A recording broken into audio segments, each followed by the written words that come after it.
It's been intense. Most significant things was the judges coming out and ruling on the appeal, saying, listen, the two women who denied being trafficked by Andrew Tate and his brother and insist they worked for him willingly are victims and have been brainwashed, Romanian judges say.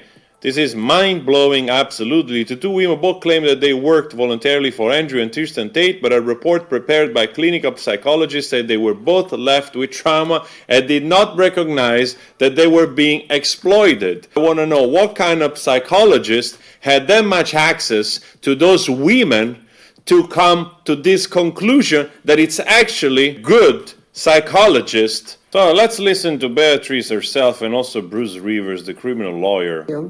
Imagine if, or it was your son, your brother, your father, or your close friend, whoever. Imagine if that was not them in this situation.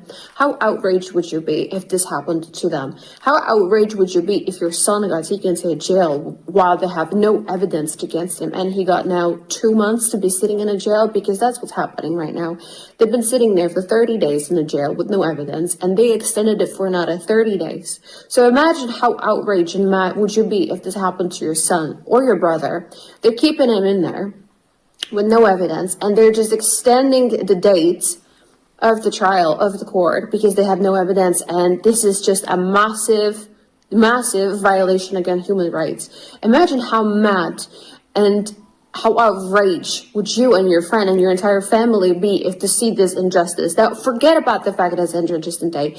Imagine if that was a different perspective. How outraged and mad would you be? Now, I don't understand, just because they're so controversial, how people cannot see from that, past that point, that they're controversial, how this is so unfair and is clearly a violation against human rights. Asked me to watch criminal lawyer Bruce Rivers, and I watched the video. There is this part where he actually agrees with what we think ourselves, you know, in regard of these preventative measures. Now, let's just talk about this a little bit. Now, Andrew Tate has not been charged with a crime yet. He's on preventative detention, basically, because they thought he was going to run. And we don't have that here in the United States. So you get brought into court or you get arrested. Within 36 hours, they have to bring you in front of a judge.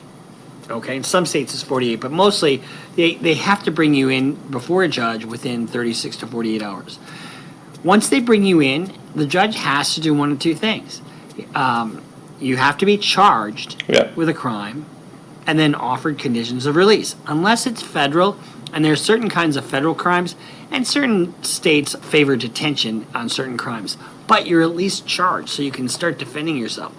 So, as you know, I'm not the biggest fan of Mr. Tate, but you know what I'm not a big fan of? I'm not a big fan of preventative detention. So they extended it another 30 days, so that's 60 days he's being held in jail without bail and without even being charged with a crime. I think that's wrong. I absolutely think that's wrong. So he's brought this Tina Glandian, who's an international human rights lawyer, I guess. You know this part. Thank you to criminal lawyer Bruce Rivers for this update as well. I think it's very strange, but it's not ending there. It seems like really that Romania is much more of a, let's say, ex-Soviet Union bloc country than actually a democratic one. They just do what they please. If you wanted to switch the narrative the other way around, right?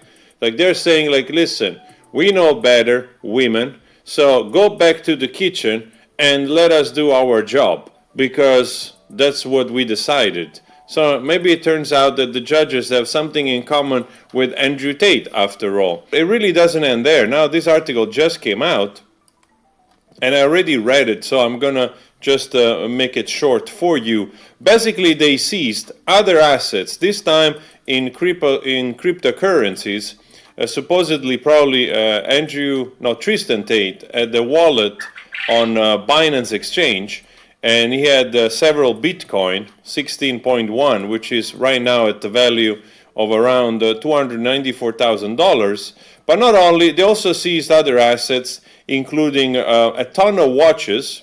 Like, I suppose this is other thing of value, probably in cash, in euro, in lira. I suppose this is Romanian money. I don't know how much that it's worth. I know how much this is worth.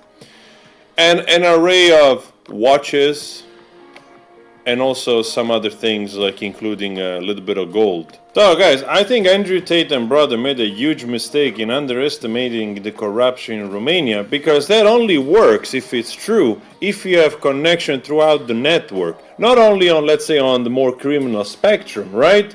But you need to have bigger connections in politics as well, because the same corruption which will allow you to run those businesses, let's say, right, alleging, right, the hammer is going to go down on you very hard when you're not part of the club in politics and in the law, and they're going after your ass. And to me, this is what it feels it's happening right here.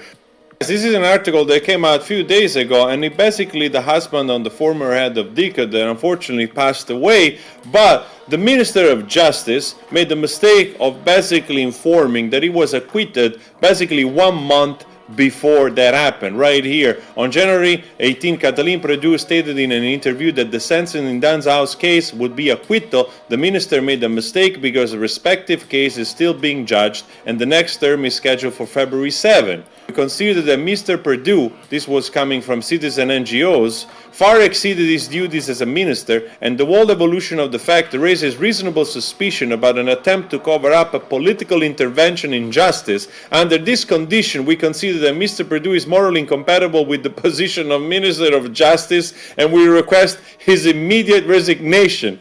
So basically, they're saying that they did maybe a little bit of work with the head of the former head of DICA here and the Minister of Justice, even though there might be something to do with the fact that this man was terminally ill, apparently. But still, right, if you see that there is this type of talking behind the scene, and of course we cannot assume also this head of DICA now is working in similar fashion, but at least shows you that there are very high biases in power on how maybe help each other. So yeah, I leave it there for you. This is the minister, was